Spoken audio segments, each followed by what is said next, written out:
On July 20, 1969, we successfully landed on the moon through the Apollo 11 spacecraft. One small step for man, one giant leap for mankind. Neil Armstrong was the first to walk on the moon. With astronaut Buzz Aldrin, they spent 2.5 hours on the moon's surface.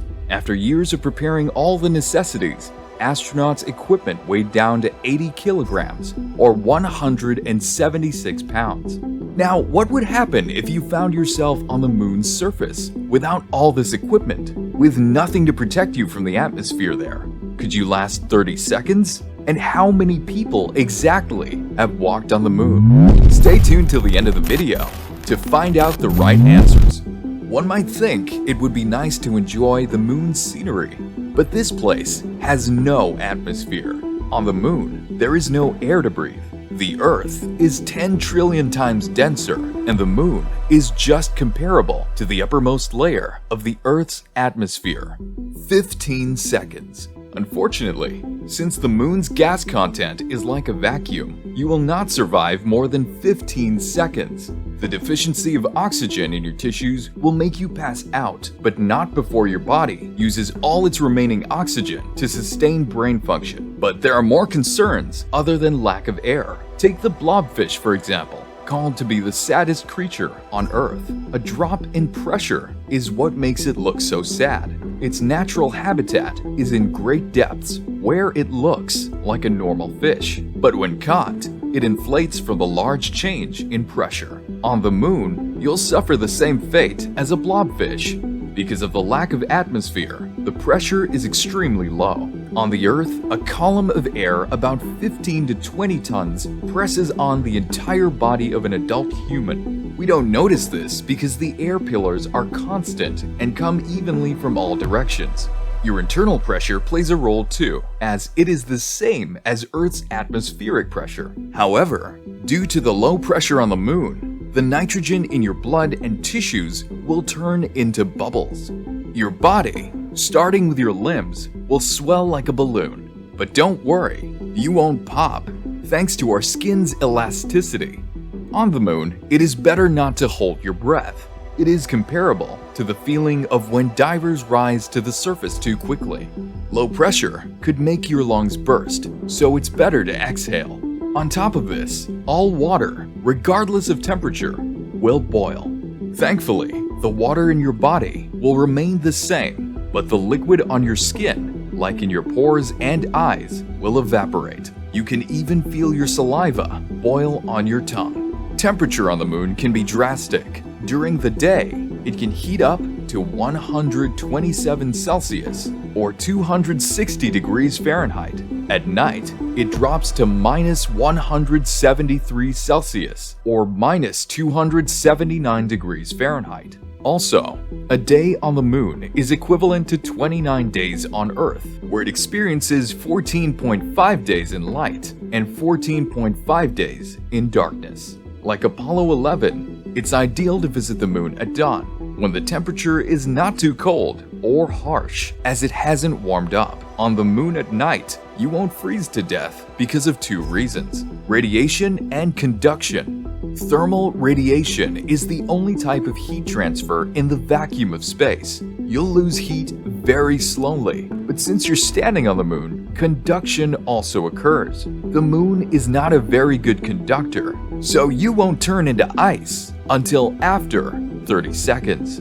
Solar radiation, on the other hand, is the reason you'll burn to a crisp when you're on the moon in the afternoon. It will be unbearable to stand on the hot surface. This is because the moon does not have an ozone layer to shield it from ultraviolet rays. The moon has a very weak magnetic field. This means while on the surface, you will be exposed to solar and galactic cosmic rays. According to scientists, the radiation levels of the moon throughout the year changes from 100 to 380 MSV, or millisievert, where 1 millisievert equals 3 chest X-rays. If you stayed on the moon for a year, you will be unshielded from rays amounting to 300 to 1,140 X-rays. Every 11 years, the sun's flares emit very high levels of X-rays and gamma rays. In this situation, you will most likely die instantly. If you're looking for the mark Neil Armstrong left, you're most likely to find it if you had protective gear on. His footprint on moon dust, the dust called regolith, is still intact up to today since there is no wind. But regolith itself also poses a mortal risk. The moon's surface has craters all over it. They are made by meteorites that bombarded the moon, and this ended some 3.87 billion years ago. Some moon dust is tiny, and some of it is huge. But what do craters have to do with the deadly dust?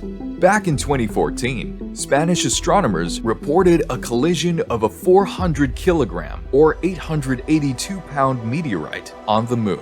If you were present near the place of impact, you would have died even before your 30 seconds was up. The crushing of lunar rocks by meteorites creates very small particles of regolith. Moon dust can easily damage your lungs. These particles are very sharp and so minuscule. Their sizes are about 0.03 to 1 millimeter or 0.001 to 0.04 inches. Regolith will also cause eye irritation and sinusitis. Staying on the moon with no spacesuit will lead to lack of air, which will kill you. Oxygen starvation will occur and damage your brain cells. But if you manage to stay for 90 seconds, then immediately return to livable conditions, then there is a high probability you'll survive. If you're still interested in walking on the moon, you'd have to wear proper equipment.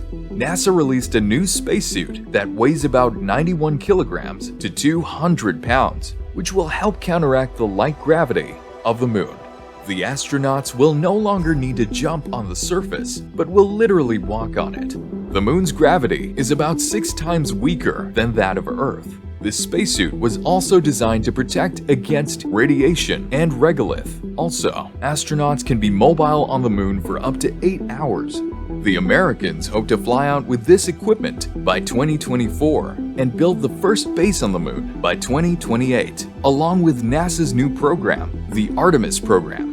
Going back to our question, who else has visited the moon? In 1969 to 1972, under the Apollo program, 6 flights were dispatched to reach the moon. 12 people visited its surface. Astronaut Alan Shepard was even able to play golf there. The longest moonwalk was 7 hours and 36 minutes long by Gene Cernan and Harrison Schmitt during the last Apollo flight. To this day, the moon still remains to be the most hospitable object in our solar system.